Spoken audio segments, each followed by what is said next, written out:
so that we can start the book talk. Awesome. Well, thank you very much, Cyan. And thank you, everybody who's here. Thank you for showing up. You could have been anywhere in the world tonight, but you're here with us, and we appreciate that. To quote Jay-Z, to use from your book, Alexi, like one of my mentors who I don't know, but I definitely look to. And just thank you to Chevalier Books, Cyan, Miles, Dan, the whole team. I spend a lot of time there stealing their Perrier. So just so everybody knows. So Alexi, congratulations. A year later, you've got a paperback. Yay. Yes, and I was going to ask you what it felt like when your paperback came out, because I remember when that happened. It was like around when I first met you. Yeah. And I mean, to me, it feels like you're joining like the more like JV or varsity team or something, because it's like this is the book people can actually carry around and bend and not feel weird about getting all dirty and stuff. But Yeah. how did it feel for you? Or what was it like? I don't even know. It all blurred into like one thing. I guess I didn't really feel that different. I was like, oh, so that happened. I guess like I felt a little successful, like, ooh, there's like another version of the book. Right. How are you feeling? Because it's also like when your book came out, we were in a different COVID life, and like we're in another COVID life, okay? Yeah, like I don't know. Look, I feel like I am kind of like kids in college who like their whole college is going to be COVID, which my heart is there with them, because it's almost like this is what releasing a book is to me, because it was the beginning of COVID when it first came out, and now it's like wherever we're at now. But I feel really excited because I do think paperbacks are like a special medium in the world, and they are just like a little more like your favorite blue jeans, where a hardcover is like kind of, I don't know, maybe like a little more formal, right? So I feel happy. Like the hard, it's like the tuxedo pants versus like your jeans. Yeah, exactly. And I know like some people will do certain things like with their paperback. I don't know, like it'll change the color of the cover or something, but like this is truly just, this is the paperback version. And I think I just feel grateful because I don't think every book has this version. And I think I just feel grateful that it exists. And also it is interesting because when you publish a hardcover, it's much closer to like what you would have written that day, because it's much closer to when you wrote it. And often these paperbacks come out a year later and you are kind of a different person. Like I think a memoir in particular, I'm sure you can relate with your work, is it captures you at a period of time that like you probably wouldn't have written it a year later. And not that you don't stand by what you wrote, but like we are evolving people. And so I almost feel like, I'm visiting like a summer camp that I am really familiar with, but I didn't like just come from, if that makes sense. It's like a PCR test. It's a moment in time. It's like capturing one moment. And I love that you use the word gratitude there. Yeah, I guess the feeling, I mean, and even in these crazy times, like any win of any kind is like something to celebrate and be grateful for. So for the people, just to set us up for, I know we have some of your readers already here. For people who haven't read your book and don't know you, can you just tell us a little bit about the book and why you chose to write it? Yeah, so BRAVEY, it's a memoir in essays. So it has like more of an emotional arc than like a straight narrative arc, which is my favorite thing to read are essays. And so I wanted that format. And I think the reason why I wrote it, I now understand more that it very much represents like the first like major chunk of my life, which was coming into the world, experiencing, at a very young age, some mental health challenges, and my mother, who She took her life when I was 4, almost 5, and just this like kind of interesting way to enter the world and to see pain and to kind of try to decide what that meant for me. And then taking in the world, trying to like be a normal girl and an athlete and a dream chaser without that one keystone piece, which is fine. You know, plenty of people don't have parents like in the traditional sense. But it was a really specific way to navigate the world. And then I think just like crafting a life. And so the book is really what I could share about what I've done and what I've learned. And honestly, like the goal and the reason why I wanted to write it was just to be useful. And I think books are really different than movies, than public speaking. They have a really specific strength to them because you can give people words and vocabulary where they might take a seemingly objective experience in their life and just see it completely differently. And that has happened to me so many times where like a page is completely turned over. And even though nothing on paper was different in the like objective sense, the vocabulary and the way that I looked at it allowed me to navigate through things. And I wanted to share that as much as I could, because I think when you see Olympians and people, you just assume that they were there the whole time. And most of the time, that's just really not the case. And so hopefully it's useful to people and joyful to read. Well, I have read it. I'm a big fan of it, as you know, and I can testify. It is very useful and just a pleasure to read it. And you know, not to get too off topic at the very beginning, but you know, Alexi, you have a really specific insider knowledge of both like Hollywood and elite athletes, which is like kind of a crazy confluence. And you know, you started to talk about mental health and mental health awareness in your book. And I wonder, you know, recently with Simone Biles and Naomi Osaka dropping out of major matches, I wondered, you know, in your experience, did you ever think like it would be okay, you know, because you write about a really a strong depressive episode. So I kind of wonder, did you ever think like, oh, it would be okay for me to drop out? And have things really changed within like elite athletics, or is it just what we see on the news? Yeah, look, I think that the like part of my life that's captured in the book was very much a time when this was like less common. Like it was not, I think the mental health stuff was like a well-known secret. It was like everybody knew, but nobody really talked about it. And so I myself, within athletics, it was like everybody. Yeah. Oh, interesting. It was just, but it was like something you observed and something that you like kind of knew about, but no one like ever sat me down and was like, listen, like after the Olympics, it's like really normal to have a post-Olympic depression, or it's really normal for athletes to have these dips, and like your brain is a body part and it can get injured just like your leg. And like nobody had that talk with me.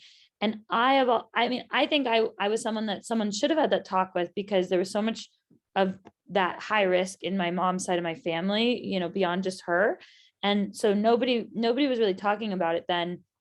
And now I think what's been the most interesting is to see that even when somebody as, you know, as like outward facing and famous as these women you mentioned says something like, I might put my mind at risk, you know, this might be dangerous for my mental health, there's still people who are really skeptical because they want proof. And this is something in female athletics that I think we're getting there, but I think everybody wants an MRI to prove that an injury is real, and they want something to prove that a mental health challenge is real too. And if there isn't that proof, you're just relying on people's what they say. And what I hope happens, and what I think is starting to happen, is that pain has meaning just because we said it. Like we don't need to modify it with the MRI and things that may not even be possible to prove. And so I think like we are getting there, because it's now we're really like familiar with that mental health is a real thing, but I think we still have a long way to go in like just taking what these female athletes say at face value. And so, yes, there are strides made. And it's different than when I was at the Olympics for sure. But I think there's like there's another step that hopefully will happen, you know? Yeah, and you are definitely a part of that step. I mean, you were talking about this before those kind of watershed moments. You had something in the New York Times about depression. Like, you have been very vocal from the jump about this topic. For sure. Yeah, I mean, I think it has to come from people who like have experienced it, I think. And when I think just to like make it, I don't know, it just doesn't have to be what I went through. Like, I think that was like the most important thing to me, was like, it was so bad and so challenging and so confusing. And it's really not that much more complicated to me than physical health injuries. Like, they're the same thing, which obviously there are complications and confusion there too, but it's not this like total Wild West, and it doesn't really have to be. And I think it's been interesting to like evolve as an athlete and make that more of a priority for me, because I think early on, the way that I thought that I was like escaping risk of depression was by achieving things as an athlete. And so it was really like, what I thought was that if I did accomplish things like go to the Olympics, then I would matter, which was like the thing that I felt that I didn't matter enough for like my mom to stay, because I had limited knowledge of what mental health was and all that. So I just decided that I just wasn't, you know, the good enough for her to stay, and therefore chased these athletic goals and got them, and then realized that even when I got them, they weren't going to fix the internal problems, you know? And so, yeah. And you know what? Like, I also just think there's less and less lines now between like elite athletes at the highest level and everybody else. Like, we're all just like human beings now. So maybe something that memoirs serve to help with is just like humanizing everybody and taking those athletes off the pedestal, both for their own sake, because it's nice to feel like a human being, and also so that people feel like they're human beings and they could achieve those things too if they wanted, you know? Right. You just brought up so many. I have like 5,000 questions that now I want to ask. I'll So- tell you anything, and these people can see.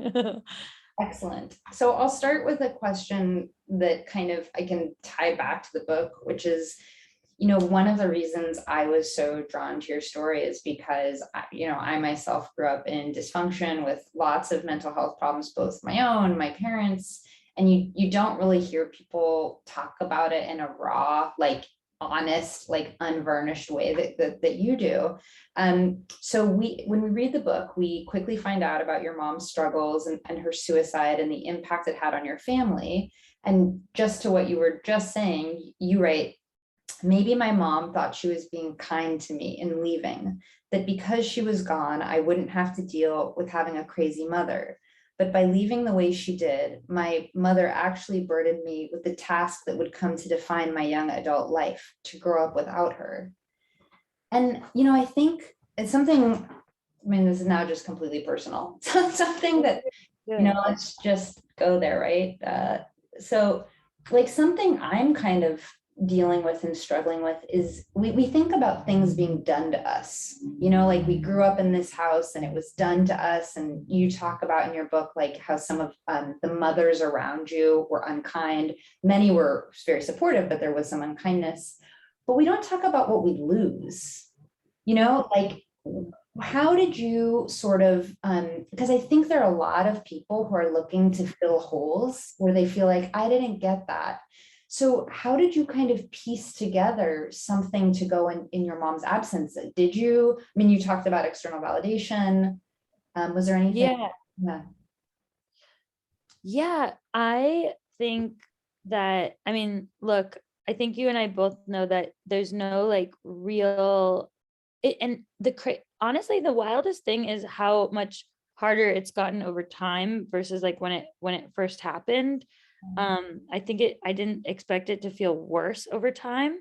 When it first happened, I was just pretty equipped to feel like an independent person in the world, because even when I was in the world with her for the first few years, she was like pretty out of her mind and like pretty demanding of attention. And I was not allowed to have that attention. And so I was sort of like prepared to not get it in that way. And I think I wanted that support. And so I've been really forthcoming about like finding mentors and just like basically asking people to be there for me. And sometimes, people do and they don't, but more often than not, people are pretty generous and kind.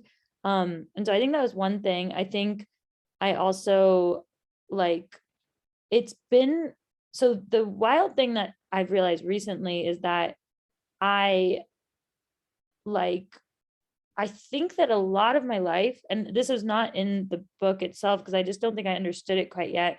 I think a lot of my life was like nurturing away from whatever it was that she was. So like nurturing myself to not need it. And then my dad and brother probably nurturing me to be a little more like not wild, because she represented all this like instability.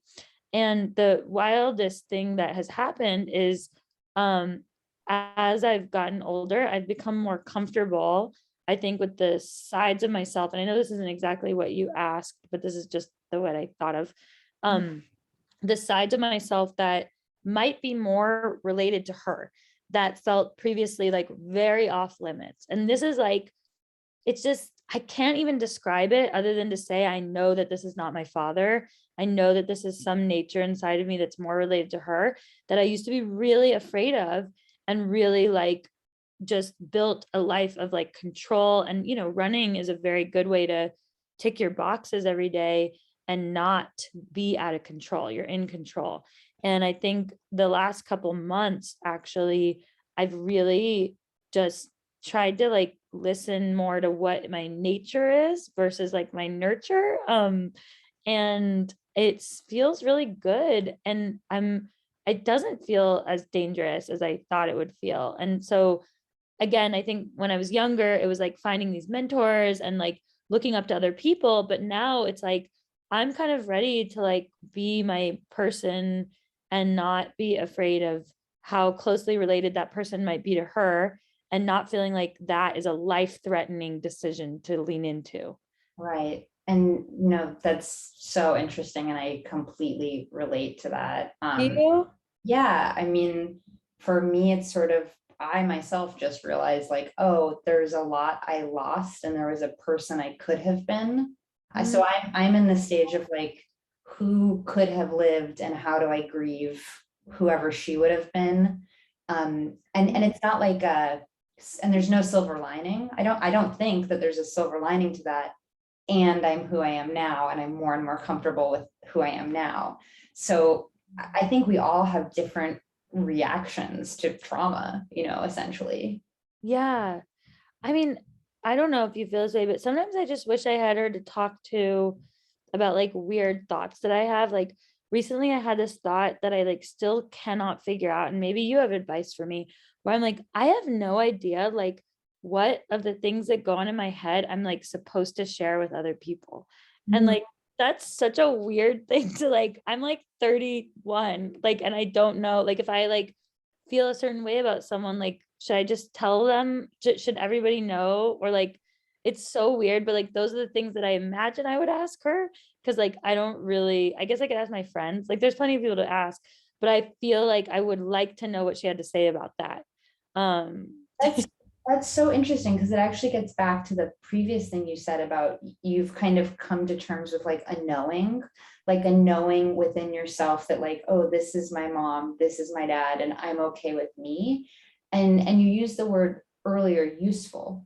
So I kind of wonder for everybody, I think now that my book has come out, I've talked to lots and lots of people and taught workshops. The number one thing I've realized is like, everybody's suffering.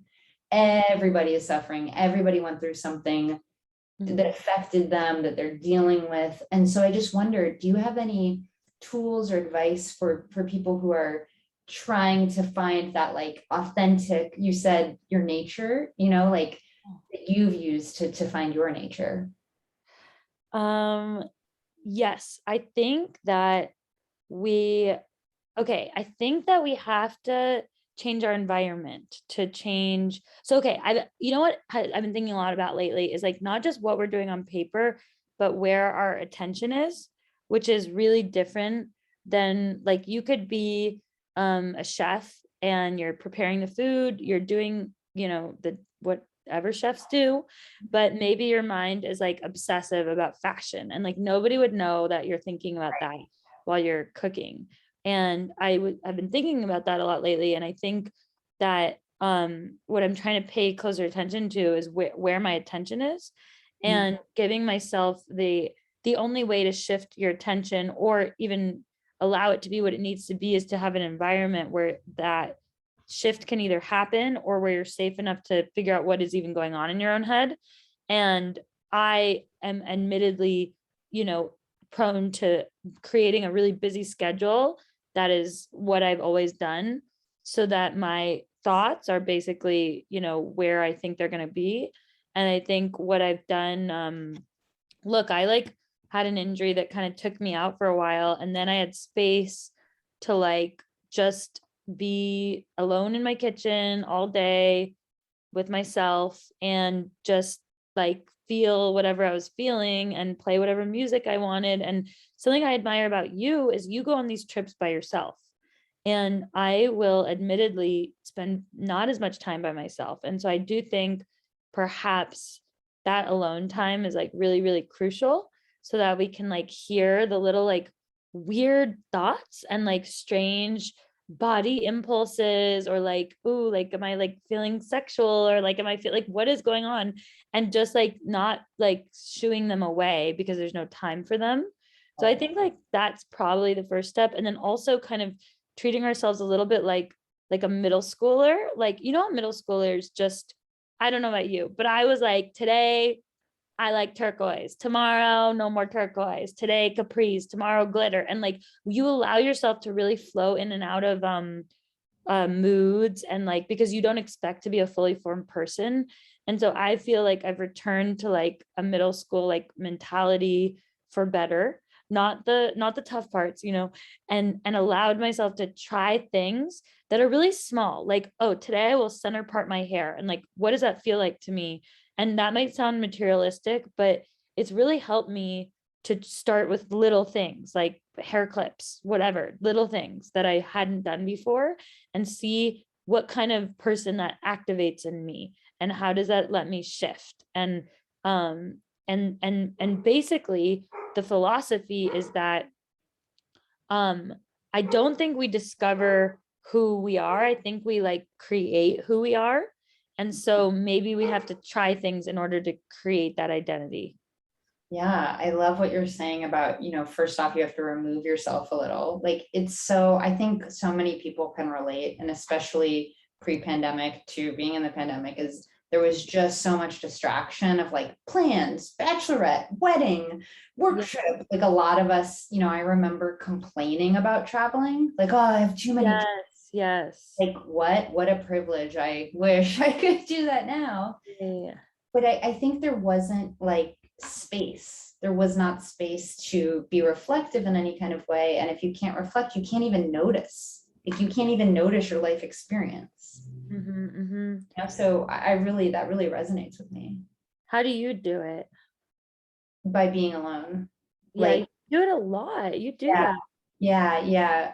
I definitely, you know, I go to Ojai. I'm going to go to Joshua Tree myself before a bachelorette, but just to get away, because I think it's really important to figure out how to be alone with yourself, you know, alone, but not lonely. And not to get super morbid, but like a big part of the reason for me is because that is how we all end up, you know, like you are alone and you are the constant of your life. And, there's, and it's not just me, it's like every major religion is like, how do you get to know your nature so that you can be with yourself? And so what I have found is like, by actually just being alone, like just taking time to get safe that way.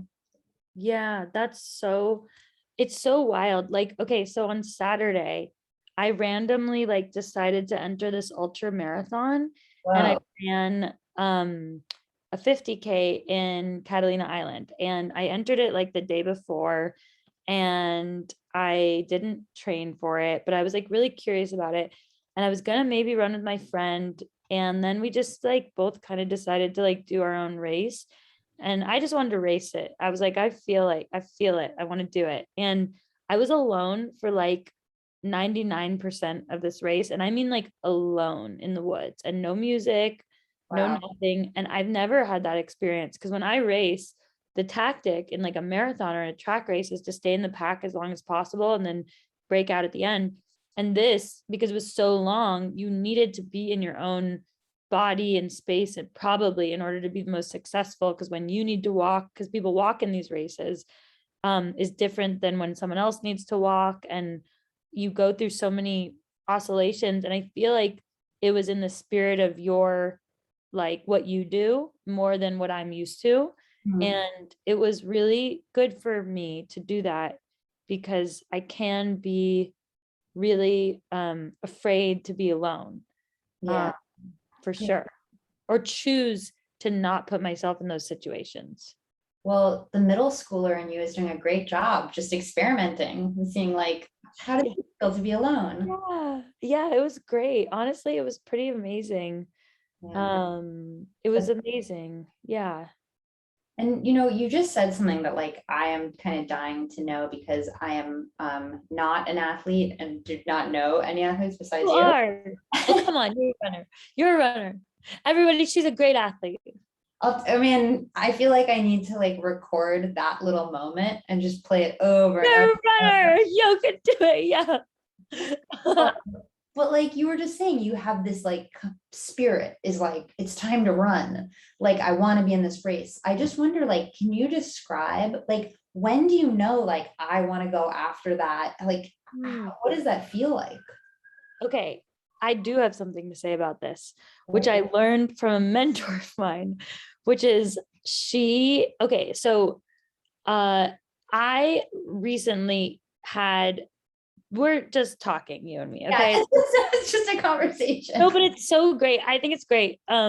So because they can learn everything, they can read the book. This is beyond the book, okay? Yeah. So, okay, so I recently like just decided I've evolved a lot recently and I'm having more fun in life, okay?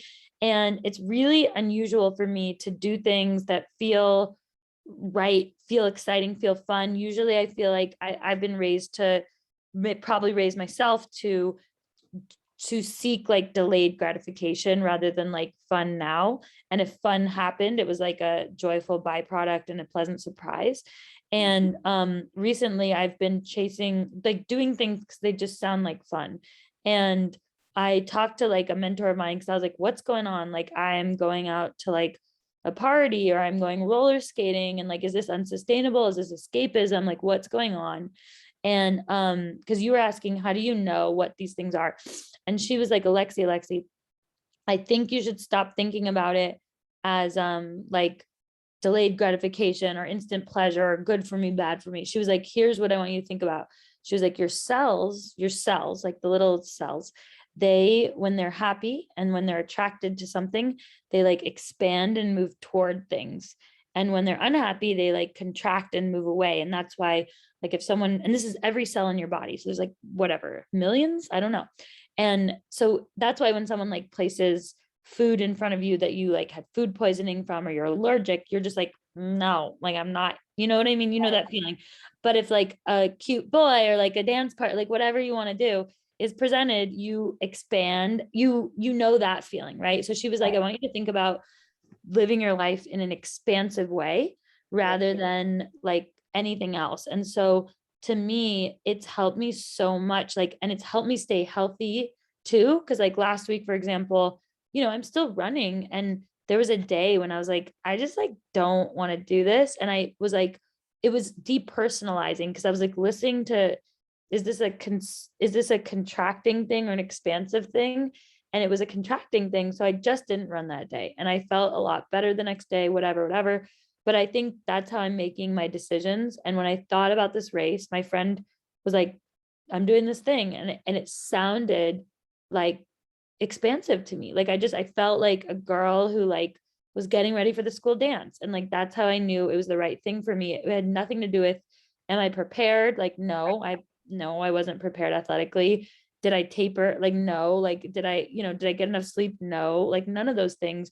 But I knew I wasn't going to get injured because it was expanded. And when you're expanded, it's like your cells are like bouncy balls and they like are buoyant and like you're not going to get hurt and you're not going to like, and so I think that's how I'm living my life now. And it's quite different than what got me to where I am. And that's also challenging because you like want to help people and they're like, but you got all these things. And I'm like, admittedly, yeah, I probably got them. I don't know if I would have gotten all right.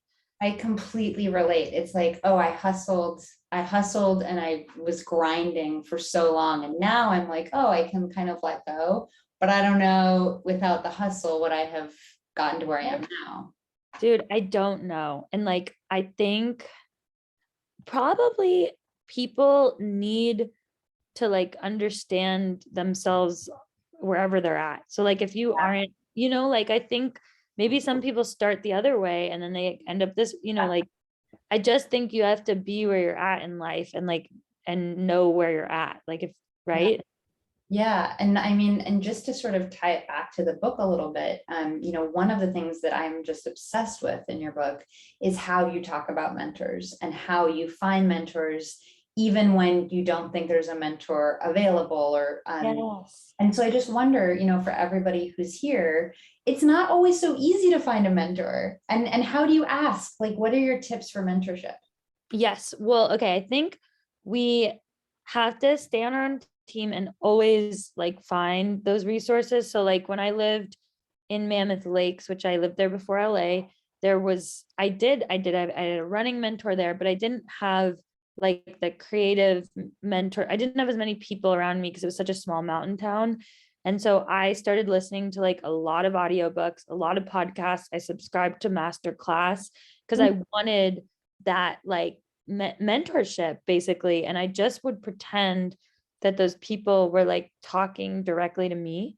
And I think we're allowed to do that. Like we're allowed to use our imagination as a tool. And like, that's what I had to do. And I think it's wonderful when you can have people accessible to you, but especially right now, most people are not with other people and we still, right. So we still have to like seek it out and then just like imagine it is there uniquely for us because like, why not do that? I think it's like, do things that are useful. And if it helps you to pretend that, someone is speaking to you through their audiobook, then like, that's real, And memoir in and of itself, like I'm thinking here of like Cheryl Strayed for me, like, or Nora Ephron. It's like, they are speaking to me. They wrote this book for an audience.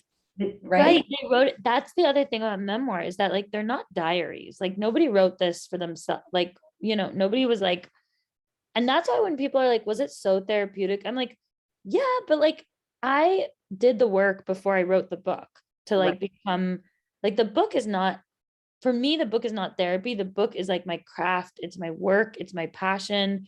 I want to find the words to communicate, but it's not a diary, right? I hate that question. That's my least favorite. Was it therapeutic? Was it therapeutic? No, I go to therapy. Yes, that's it. Yes. Therapeutic. This was a joy, a pleasure. It was hard work. I was thinking about the reader, but it's not therapy, Yeah, that's funny. That's great. Cause I was like, I don't mean to sound like not like inspired or like when people are like, do you think of every book like while you're running? I'm like, sometimes when I'm running, I'm just thinking about like, don't stop, like, right. But yeah, that's interesting. And actually, tying it kind of back to running, there was something, this like blew my mind from your book. So you said, After every single race ended, even when I won, my joy at finishing was tainted by the trauma of the pain I had just experienced. I feel like there's no better quote for like now than winning, things are good, and there's like trauma all around us. And I kind of wonder, how do you hold those two things at the same time? How do you keep going? How do you keep going into these races? Like when they had hurt, like when they were painful. Yeah, like you know it's going to be painful before you do it. Yeah, yeah. Like how do you get like psych yourself up, or what emotions do you follow to get yourself to that place? Well, I think the first thing is like really accepting that it hurts everybody. Like running or like a lot of these experiences like are that they're really hard for everybody. And that's always such a mind game during the race, because you're always like, I must be hurting more than everybody else. And it's like probably not true. So I think just like accepting that as like a universal fact that like you won't be the only one, but then also why choose to do it. I think that, I mean, look, the truth with running is like, it's not fun if it's not in like a beautiful place and a beautiful, like you find environments that feel like, even if it is painful, it'll still be, there's still something here for me. Or there's still a reason why I'm doing it, or there's a person in this race, or like, so I think you like, it is important to do something for more than just a win or a result, because that is, or for money, you can't do it for just a result or for money, because that I don't think is like stands a chance against pain, I think. Right. I also like don't like wasting my own time. So like sometimes literally when I go to a race and it gets painful, this isn't why I chose to do the race, but I'm like, I flew all the way to Maine. I could be at home or going to the farmer's market. I woke up at 4 a.m. and ate only peanut butter and bread for the last 2 days. I will take another step when it hurts. You know what I mean? So like, I think there's like a stubbornness to me that is really good and really, I I don't know. I think that part of me is not gonna continue as much. Like I don't think I'm gonna make choices for this. I think I want things to be enjoyable beyond the result now more. Yeah. Look, with athletes and probably with other people, there's a feeling of like I have something to prove that people have for a certain amount of time in their career. And I have like a lot of curiosity about running still, but I don't feel like I need to prove it. I need to prove myself anymore. And that's a nice feeling. So like, I don't want to be 21 anymore and still wanting to prove it. Do you know what I mean? Right. That's beautiful. I don't know, maybe that doesn't answer. No, I think a lot of people, I can relate to that about, I mean, sometimes I check myself, like, am I doing this because I joyfully want to do this and I think it's going to be fun, or am I doing it because I'm trying to like prove a point, you know? Yeah, So, we have to keep ourselves in check, probably. yeah. Can I ask one more question? I see that Cyan appeared back on the screen. So I just want to ask you one last question, which is what for you, if here, all these people here, what is like a nugget that you want the reader to take home with them? Like above everything else, like what would you like them if you distilled it to one thing? Yeah, I think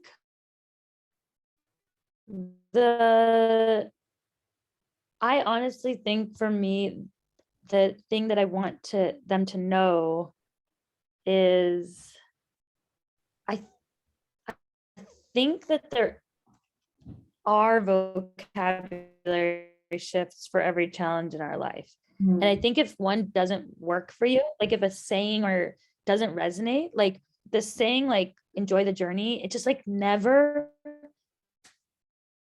clicked for me. Like I was always like, yeah. But like, then you can always find there's another way to get to that place, but like we don't need to like force ourselves to buy into things that aren't useful to us.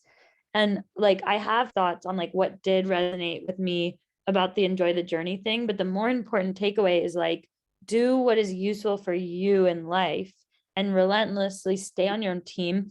And if one path or like way of looking at it isn't resonating with you, that is okay. But keep digging around for another way of seeing things or of staying on your own team, because that's all life is, I think, is like hanging in there. And that I don't know, I just think that is probably why we should read books and meet people and not be only alone in the world. So maybe this is a good full circle for our conversation, is like, yes, be alone sometimes and listen to what's going on inside, but sometimes don't be alone and be in the world and learn from people, because you might get some delicious new vocabulary that you never even knew existed. And I just got some delicious vocabulary from you. I be on your own team. I love that phrase. How useful is that? So thank you for that delicious vocabulary. it is yours. Thank you. And I see Cyan has popped up, so I give it back to you. Yes, I will pop back in and say that I think this is a good time to move into our Q&A. So we do have a first question here from an anonymous attendee. They say that they like that you said that you wrote your book to be useful, and they're wondering what books have been useful to you in your life. Well, so many, but I guess I'll name like two that or maybe three that are coming to mind right now, which is the first book that really affected me was actually a book of plays in college by Sarah Rule. She's a playwright, and she really showed me through, basically I'd only read like traditional plays up until that point, and her plays are very like creative, imaginative, and they like play with language in a way that I love. And so that book really, I mean, it's a book of plays. Eurydice is my favorite play. And she really, that really just showed me through her language, like what you're allowed to do with words. And then I think in the mentor, or then in the memoir way, I mean, Sour Heart is not a memoir. It's Jenny Zhang's book. It's fiction, but it's written like a memoir. And I love her writing, and it really like it had this like beautiful angst that I like a lot, and it was essays. And so that book affected me a lot. And then I would say I also love Joyce Carol's Wild Nights, which is like a fictionalized ending of a bunch of famous people's writers' lives. And again, I think it's that like blending of fiction with reality that really like got me. So those are the ones I'll name. Sour Heart I carry around with me pretty much all the time. It's just really good. Yay. Thank you for that. I'm tossing in some links to those books. Okay. Sour Heart was the last one too. Yeah. Yeah, just to have those there if people are interested. I do love Sarah Rule. She did the playwriting program that I did at Brown. Like, Was she your professor? no, but her professor was my professor. And Oh, so, as you said that, like melancholy play, Eurydice, like any of those. yes. There's, yeah, you nailed it. They're great. You know, I met her at the LA Opera because they did an opera version of Eurydice, and it was so cool meeting her because she was just as nice in real life, and like it's just really great when that happens, and you're like, oh man, she's a human being, and I don't know, that always blows my mind. That's good to know. She's a good one. Our next question is about running. So someone says that they've been burned out from running for about 6 months now. They're trying to listen to their body and just don't have the drive like they once did. They ask, do you have any advice on getting my run back? I miss her. Okay, yeah. Well, this is a very good case of yourselves are contracting when you want to run, right? And you are not expanding as a person through running right now. And it probably won't be that way forever. But I think it is really important to understand that, like, if today, if tomorrow, if the next day, whatever you're running, however you present it is a contracting feeling, then you're not ready to do it yet. But you can take actions to allow that to come back by, one, I think, leaving it where it is and not doing it when you're not ready. Two, imagining it in a different environment, like whether it's like, look, I'm gonna go on a trip and try running somewhere I never have run before, or I'm gonna walk, or I'm gonna try a run with a different person, or try a book with it. Like, those are different ways to approach the sport that like might reinvigorate it.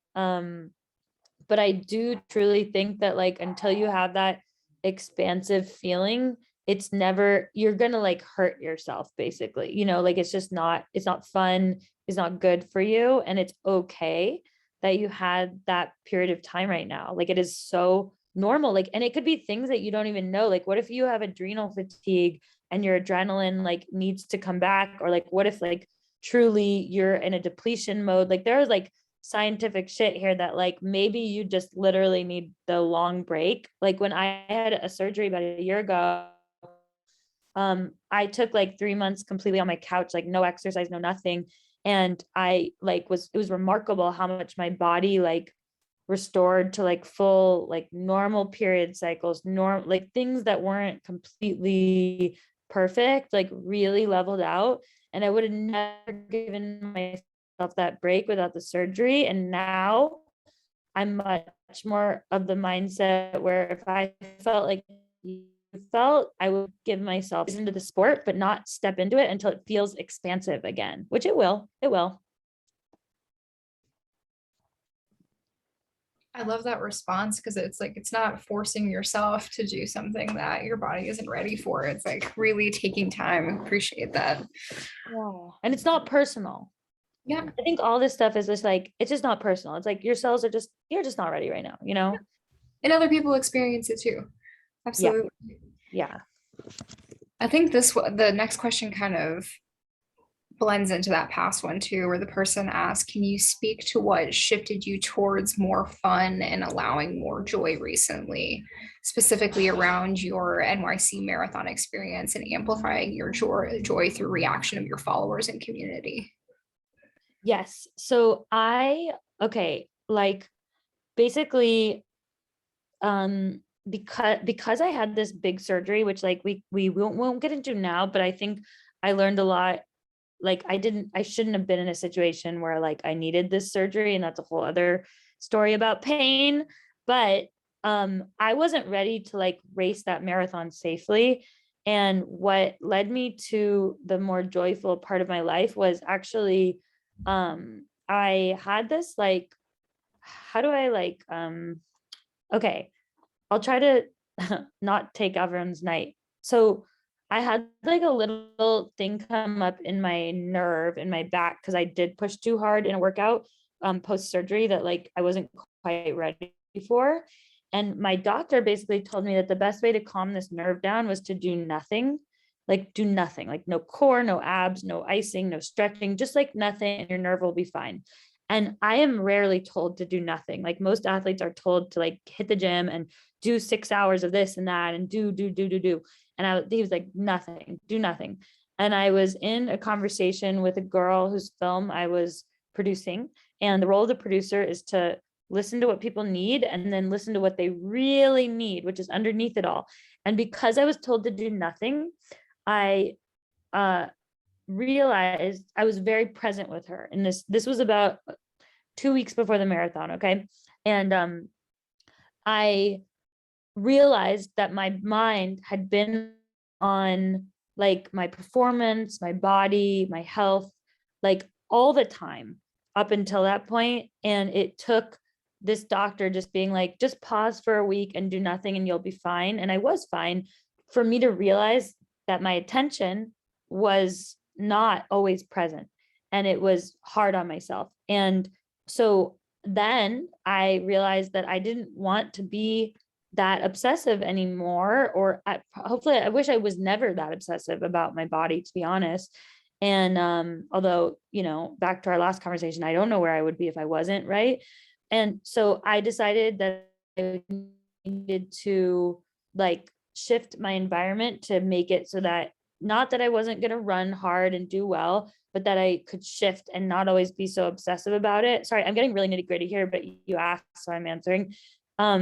And what that meant was I like, I changed basically my environment, which for me meant two things. One, I don't want to sign up for a huge high pressure race, like a big major marathon, until I'm ready to run it. Like I signed up for New York, and I think that timeline alone from my surgery put a lot of pressure on me. And so I needed to take off that deadline.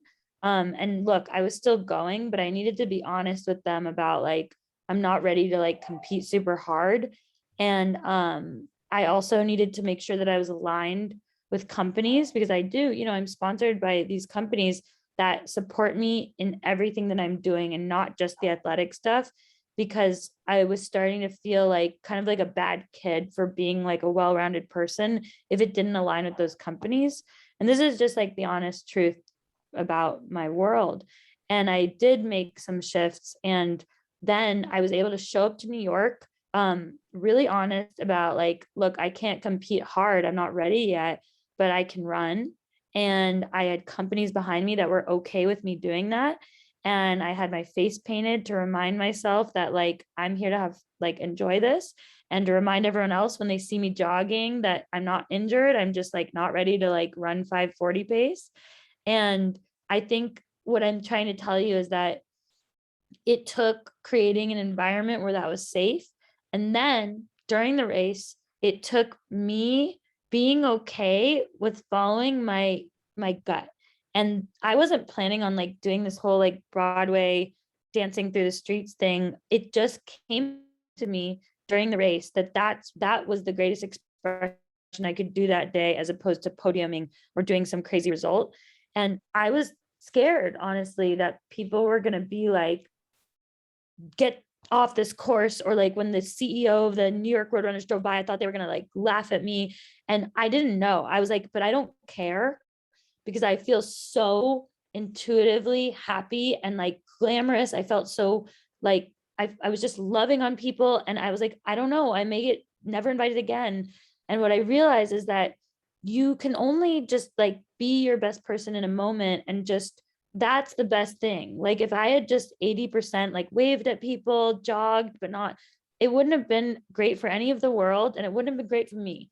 And so I think I just took a risk, and it was honestly really scary and really painful, because leaping for 26 miles is hard, but it was so fun, and the world was okay with it.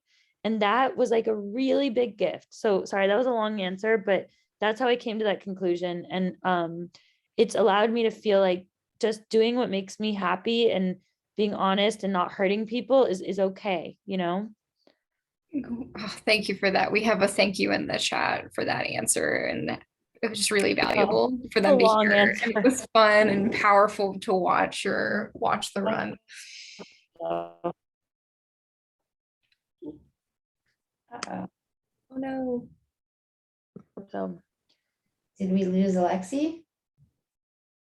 That Joshua Tree Oh, Wi-Fi. am I here? Are you back? Here?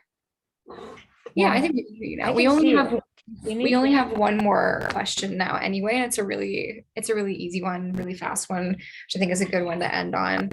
Someone just wants to know who your favorite fictional writers are. Well, I suppose I need to shout out Joyce Carol Oates because I love that book. And yeah, I think everyone just Wild Nights, honestly. I think that book is like really, really good. So I'm gonna keep it simple. Awesome. Well, thank you so much for coming and talking about your book. This really genuine congratulations on the paperback coming out. I think you're right about paperbacks holding a specific spot in people's lives, especially when it comes to like a book that you know you want to travel with and take with you. So yeah, if you know anybody who wasn't able to join, I will be able to put up the recording on YouTube tomorrow so we can share it around, take some clips from it. Yeah. Okay. Amazing. So thankful to be here. And thanks for letting me be so honest. Yes. Okay. Be safe, be good, everybody. Yes. See you later. Have a good night.